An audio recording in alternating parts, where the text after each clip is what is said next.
Buenos días, profe. Yo soy Mateo Cueva y hoy voy a leer mi libro que es El trampero de Bardis Fisher. Comencemos.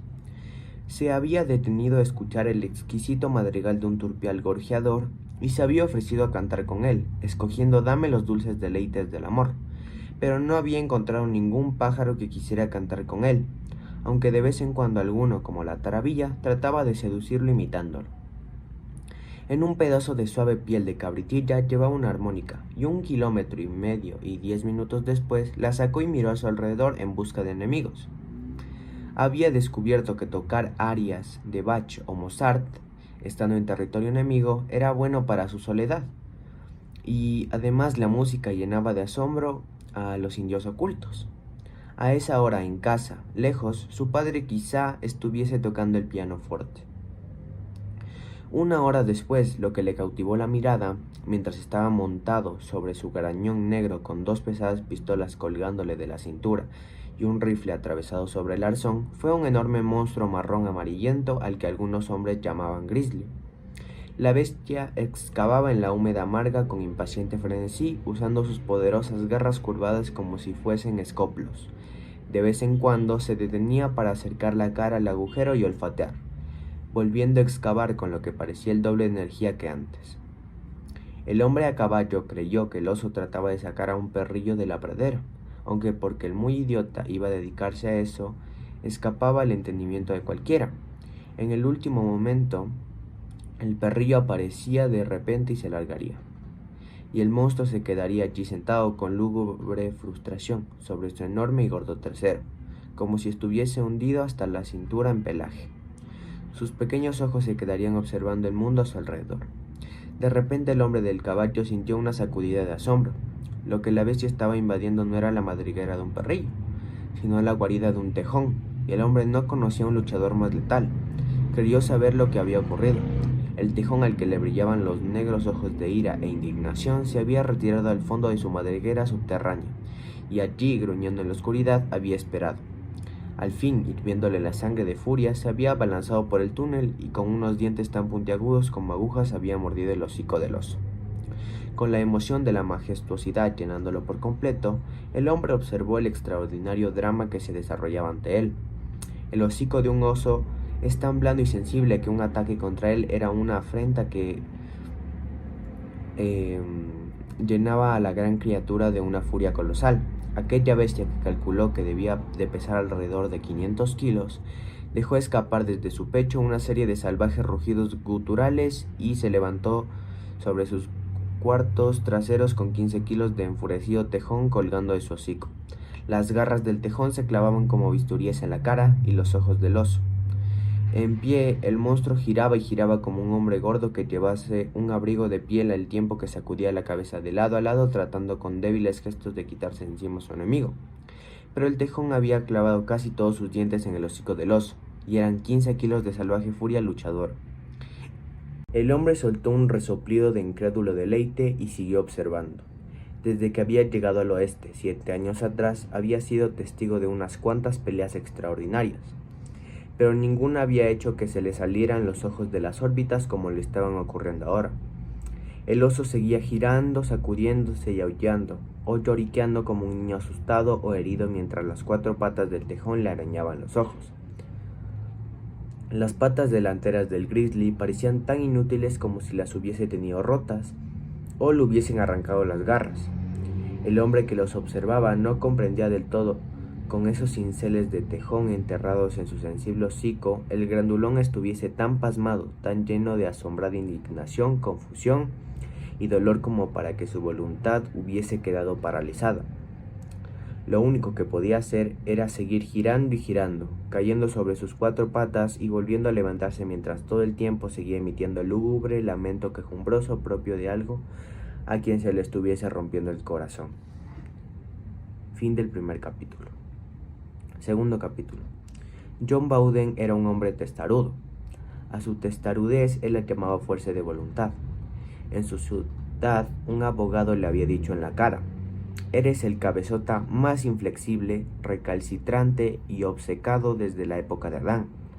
La caravana que se dirigía a Oregon, de la que John y su familia formaban parte, había acampado en Big Blue, cuando Bowden, furioso e impaciente, le dijo al capataz que el viejo que llevaba consigo tenía razón y que de hecho, como ya le había dicho antes, ese mapa señalaba una ruta mejor y más corta que la del Paso del Sur y el interminable desierto. ¿Por qué ir por el río Platte y el Sweetwater simplemente porque unos condenados necios habían ido por allí antes?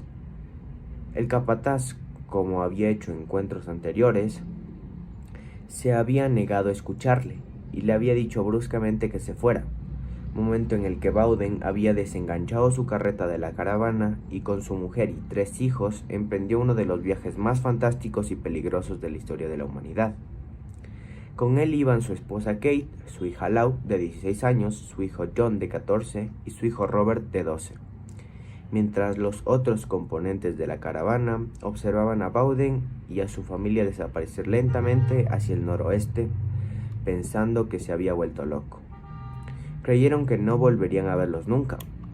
El porfiado e imprudente tipo se jugaba su vida y la de su familia basándose en un mapa que nunca había servido para nada y en su conocimiento de las tierras del oeste, aunque nunca se había alejado más de 40 kilómetros de la puerta de su casa en Pensilvania. Con su familia se internó en territorio Cheyenne, luego en territorio Crow y finalmente en territorio de Pies Negros, o lo hubiese hecho de haber encontrado por donde vadear el Musselshell. Durante casi 1300 kilómetros, recorriendo tierras salvajes de indios hostiles, atravesando docenas de ríos y cientos de riachuelos, rodeando grandes cadenas montañosas, aquel hombre tenaz y obstinado continuó avanzando sin dudar nunca de sí mismo, sin mirar atrás jamás. Tuvo la suerte de 1000 estúpidos. Ni una carreta entre 1000 podría haber atravesado aquella vasta distancia donde ninguna otra había llegado. Que a él y a su familia no les hubiesen acechado los indios, los hubiesen matado y arrancado la cabellera mucho antes de que alcanzasen el Musselshell o incluso el río Cheyenne o el Powder. Ellos se convertirían en una historia increíble que contarían los tramperos alrededor de 1000 fogatas. ¿Cómo rayos consiguió atravesar el Yellowstone?, dijo Windy Bill, que miró para el cielo y caminó sobre las aguas. ¿No los vio ningún indio durante aquel viaje de 80 días y 1300 kilómetros? Ciertamente no. Ningún indio los vio, y los océanos de bisontes, incluso los lobos, hasta los grizzlies, huían ante ellos. Ni una sola vez en 80 días vio el humo de una fogata, excepto el suyo propio.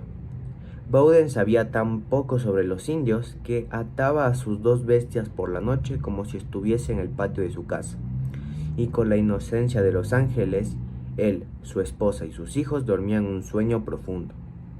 Kate llegó a creer que le guiaba un poder del cielo que le había comunicado un camino más corto y seguro hacia la costa del Pacífico.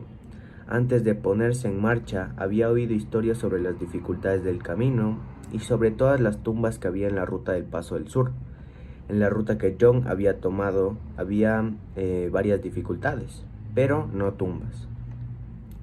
La cuestión es que, enfurrañado y contrariado, solo tenía la más mínima noción de lo que estaba haciendo y de dónde estaba.